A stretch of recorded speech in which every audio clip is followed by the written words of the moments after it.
तो करौंदे के प्लांट में आपने अगर ज़्यादा फ्रूट चाहिए हैं तो ये फर्टिलाइज़र दे के देखें और फिर देखिए आपके प्लांट के ऊपर कितने अधिक फ्रूट लगते हैं। पूरा प्लांट फलों से भर जाएगा। हेलो गाइस एवरीवन, कैसे हैं आप लोग? आप देख रहे हैं my YouTube channel The Mughal Heaven में आप लोगों का स्वागत है। तो हमारे पास ये 2 प्लांट करौंदे के हैं। अगर आपके गार्डन में करौंदे का प्लांट नहीं है तो फौरन नर्सरी जाइए और करौंदे का प्लांट लेके आइए। मेरे बराबर में जो नर्सरी थी उसमें हमने कई साल चक्कर काटे, लेकिन वो प्लांट नर्सरी में लेकर नहीं आया और बहुत मर्तबा मैंने उससे कहा कि भाई करौंदे के प्लांट मुझे चाहिए हैं। हमारे एक पड़ोस में रहते थे, उनके बाग है, उस बाग के अंदर उन्होंने हेज के अंदर इसको काफ़ी लगा रखा है। ये हेज में बहुत अच्छा काम करता है। जितने भी आम के बाग होते हैं तो उसके चारों साइड ये करौंदे के हेज बना देते हैं, जिससे ये अंदर कोई भी जानवर या कोई भी इंसान बाग के अंदर नहीं घुस सकता है। ये बहुत ही झाड़ी नुमा प्लांट होता है, बहुत ही घना होता है। इसका जो फल होता है यानी करौंदा, वो इतना ज़्यादा इसके ऊपर लटके आता है कि पूरे प्लांट के अंदर गुच्छों में भरे पड़े होते हैं। यानी एक एक प्लांट के अंदर ये 40-40 किलो तक निकलते हैं बागों के अंदर, जो ज़्यादातर हेज में लगा होता है। तो ये साथियों, इसका अब टाइम आगे आ रहा है फ्रूटिंग का, यानी अब ये फ्रूटिंग करेगा। इसमें जो फ्रूटिंग आती है वो आम के पेड़ के साथ ही आती है। मार्च अप्रैल के अंदर इसका फूल आता है और आम के साथ ही ये तैयार होती है और उसी के साथ ये तोड़ी जाती है। इसको अगर पूरी साल आप चाहेंगे कि ये हमको मिल जाए मंडी के अंदर, यानी ज़्यादातर ये सब्ज़ी मंडी में बेची जाती है और सब्ज़ी मंडी में इसका काफ़ी सेल है। इसको ज़्यादातर औरतें पसंद करती हैं और इसकी जो फल है उसका अचार बनाती हैं। दरअसल ये अचार के लिए बहुत ज़्यादा इस्तेमाल होता है, क्योंकि खाने में ये काफ़ी खट्टा होता है। जब ये पक जाता है, यानी इसकी फल है वो जब पक जाता है तो बिल्कुल सुर्ख लाल हो जाता है। वैसे इसका कलर आधा वाइट होता है और आधा लाल होता है। तो जब इसकी ये पहचान है कि जब पूरा का पूरा लाल हो जाए तो समझ लीजिए पक गया है। जब ये पक जाता है तो थोड़ा मीठा हो जाता है। इसको आम आदमी भी खा सकता है आसानी से, क्योंकि ये काफ़ी मीठा हो जाता है। और वैसे अगर आपको जिससे कि आधा लाल आधा सफ़ेद है तो उस पीरियड में ज़्यादातर ये तोड़ लिया जाता है और ये अचार के काम में ज़्यादातर आता है और सब्ज़ी मंडियों के अंदर ये भेज दिया जाता है। वहाँ इसकी बहुत अच्छी सेल होती है।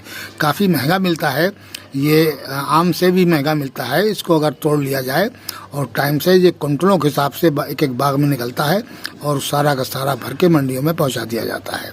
लेकिन इसके प्लांट के ऊपर लगे फल बहुत ही खूबसूरत लगते हैं और लाल कलर के जो खिलते हैं, पूरा प्लांट भर जाता है फलों से, तो बहुत ही खूबसूरत लगता है। और इसके जो लीव्स हैं वो गोल गोल से बिल्कुल बोनसाई के जो पत्ते होते हैं, यानी बोनसाई प्लांट जो होता है जेड प्लांट वगैरह से, जो थोड़े इसके बड़े पत्ते होते हैं, लेकिन इसका बोनसाई बहुत ही खूबसूरत लगेगा। ये सोचकर मैंने इसको मंगवाया था और बोनसाई बनाने का मेरा इरादा था कि बोनसाई में जब अगर इसके फल लगेंगे तो बहुत खूबसूरत ये प्लांट हमारा लगेगा। क्योंकि ये झाड़ी नुमा प्लांट है और काफ़ी बुशी प्लांट है, यानी इतने ज़बरदस्त किस्म के ये बुशी प्लांट हैं। अगर इनका बोनसाई बने तो बहुत ही खूबसूरत लगेगा और जब इसके अंदर फल आएंगे तो फिर तो देखते ही बनेगा, बहुत ही प्यारा प्लांट लगेगा।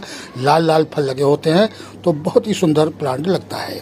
लेकिन साथियों, इसके साथ एक प्रॉब्लम हुई है। ये मैंने पिछले साल मंगवाए थे और रिपोर्ट किए थे, तो इसकी सारी ब्रांचें देखिए नीचे से निकल रही हैं। इसकी ब्रांचें काफ़ी ब्रांचें इसकी नीचे से निकल रही हैं। उसकी वजह से बोनसाई के लिए एक ही ब्रांच होनी चाहिए।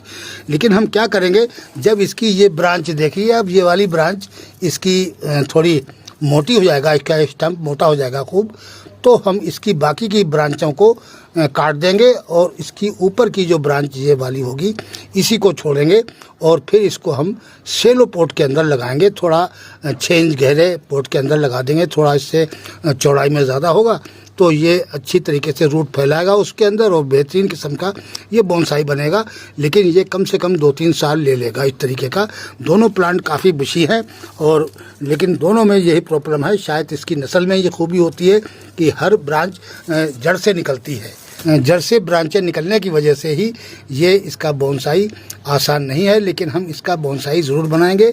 एक ब्रांच को ये मोटी हो जाएगी जब, तो फिर इसको बाकी की हम प्रून कर देंगे और फिर इसका बोनसाई बनाएंगे।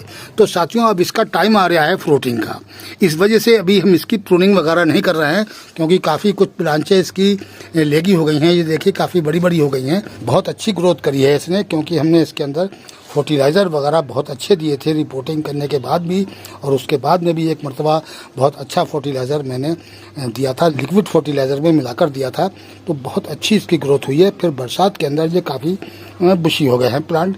तो आज हम साथियों क्या करना है मुझे, क्योंकि ये है फ्रूटिंग पे, अब इसका अगला महीने से इसके अंदर फूल आने लगेगा, यानी फरवरी और मार्च के अंदर इसके अंदर फूल आ जाता है। जिस टाइम पर आम के पेड़ के अंदर फूल आता है, उसी पीरियड में इसके अंदर फूल आता है। तो इस फूल आने का टाइम आ गया है नज़दीक, तो इसको हम इस तरीके का फर्टिलाइज़र देंगे जिससे इसके अंदर भर भर के फूल आएँ, और जितने ज़्यादा फूल आएंगे उतना ही ज़्यादा फिर इसके अंदर फल लगेंगे, क्योंकि ये इसके लीव्स वगैरह गिरते नहीं हैं, ना इसके फूल गिरते हैं। ये जितने भी फूल वगैरह आएंगे सब के सब फल में कन्वर्ट हो जाएंगे। इसके लीव्स जो हैं वो कभी नहीं गिरते हैं, ना नीचे का ना कभी पीला होता है, ना कोई इसके डोरमेंसी में जाता है। ये प्लांट ऐसा है कि और ये छाँव में भी हो जाता है और धूप में भी हो जाता है। आप जैसे चाहें इसको रखें।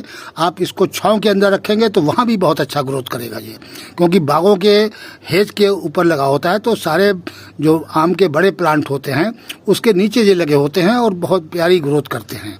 तो इस वजह से इसको शेड के अंदर भी रख के ग्रो कर सकते हैं। आपके गार्डन में कहीं छाँव आ रही है तो वहाँ भी ये बहुत अच्छे ग्रोथ करता रहेगा। तो इस वजह से ये दोनों जगह काम करता है।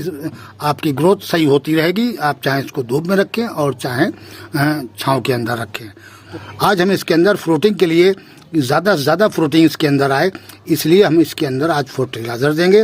और क्या फर्टिलाइज़र देंगे कि वो आपके साथ अभी हम शेयर करेंगे कि ऐसा फर्टिलाइज़र अगर हम देंगे तो उससे ग्रोथ भी इसकी बहुत अच्छी होगी, और प्लस इसके अंदर फ्रूटिंग बहुत अच्छी आएगी। बहुत अच्छे इसके अंदर फूल भर भर के आएंगे, और बेहतरीन किस्म के जो दोनों प्लांट हमारे जो हैं वो अच्छी ग्रोथ करेंगे, उसके अंदर अच्छे फ्रूट आएंगे। तो करौंदे के प्लांट में आपने अगर ज़्यादा फ्रूट चाहिए हैं तो ये फर्टिलाइज़र दे के देखें, और फिर देखिए आपके प्लांट के ऊपर कितने अधिक फ्रूट लगते हैं। पूरा प्लांट फलों से भर जाएगा। तो चलते हैं साथियों, अब हम इसके लिए फर्टिलाइज़र तैयार करते हैं। तो ये मैंने लिया है करीब 1.5 litre kitchen waste liquid fertiliser, और थोड़ा हमने इसके अंदर जो खली का हमने लिक्विड बनाया है वो खली का पानी भी इसमें हमने थोड़ा सा मिक्स किया है। तो ये देखिए ये इतना 1.5 लीटर के करीब है। तो इसके अंदर हम जो फर्टिलाइज़र मिलाएंगे बस वो देखने वाला है कि इसके अंदर हम क्या क्या चीज़ डालेंगे। और ये साथियों मैंने करीब 2 टीस्पून के करीब पोटाश ली है, और 1 टीस्पून मैंने ये ली है एक्सम सोल्ट। ये पीले रंग का जो आपको दिख रहा है ये है सल्फ़र। तो ये सल्फ़र जो है वो बहुत कम मात्रा में दी जाती है, बस चुटकी से थोड़ी सी, बिल्कुल ज़रा सी ली है मैंने, और वो भी 2 प्लांटों के लिए, इतने पानी के लिए। और ये सिर्फ सर्दियों में दी जाती है, यानी गर्मी में इसको किसी भी प्लांट के अंदर नहीं दे सकते हैं, और ना ही यानी खेतीबाड़ी में ज़्यादातर इस्तेमाल हो रही है आजकल ये बहुत ज़्यादा, तो खेतीबाड़ी में ये बहुत कम दी जाती है। तो इसी वजह से, क्योंकि ये बहुत हार्ड गर्म होती है, ये प्लांट को जला भी सकती है, लेकिन ये फ्रूटिंग के लिए बहुत बेहतरीन चीज़ है, फल फूलों के लिए जिसका जवाब नहीं है। बहुत ही गजब की ये फर्टिलाइज़र है, और इसीलिए ये खेतीबाड़ी में ज़्यादा फसल को लेने के लिए ही ये ज़्यादातर इस्तेमाल करी जा रही है। तो ये सल्फ़र जो है वो अगर हम इसके अंदर डाल देंगे इतनी सी, तो इसके अंदर भर के फूल आएगा और बेहतरीन किस्म की फ्रूटिंग होगी। तो इन तीनों खादों को हम आपस में मिला के और इस लिक्विड के अंदर हम डाल देंगे साथियों। ये देखिए ये इस तरीके से हमने इसके अंदर ये डाल दी है, और इसको अच्छी तरीके से चला लीजिए। ये थोड़ी देर घुलेगी, जब तक हम क्या करना है मुझे कि ये वाला प्लांट तो मैंने गोड़ दिया है, इस वाले प्लांट को और हम इसकी गुड़ाई कर लेते हैं, जब तक ये हमारा फर्टिलाइज़र जो है अच्छी तरीके से घुल जाएगा। इसकी गुड़ाई करना ज़रूरी है। जब भी फर्टिलाइज़र आप दें लिक्विड, तो उसको अच्छी तरीके से गोड़ लें।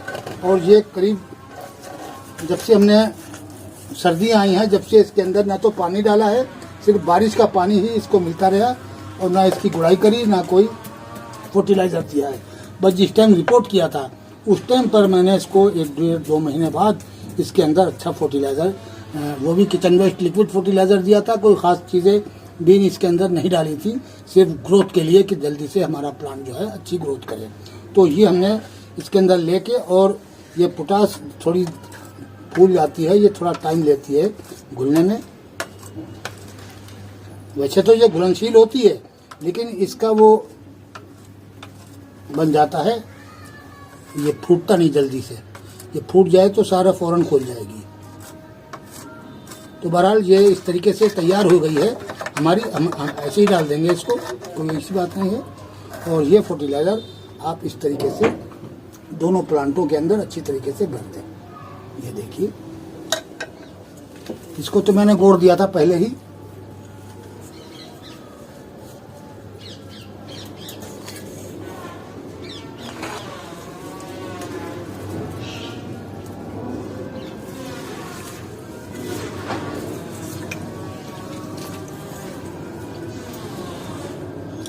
तो साथियों, ये फर्टिलाइज़र बना के आप अपने करौंदे के प्लांट में दीजिए, फिर देखिए इसकी कितनी ज़बरदस्त किस्म के इसके अंदर फ्रूटिंग आएगी और आपका प्लांट पूरा फ्रूट से भर जाएगा।